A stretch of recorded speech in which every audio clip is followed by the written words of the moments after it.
Hello friends, welcome back to our YouTube channel All in 1K, and in this video we're gonna discuss about how to find GCD in the Google Collaboratory.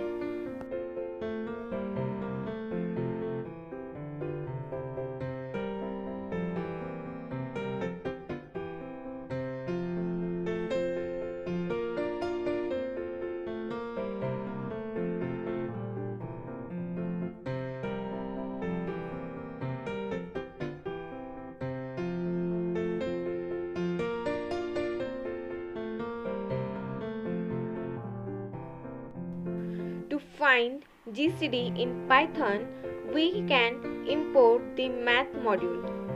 So write import math. Then we write print.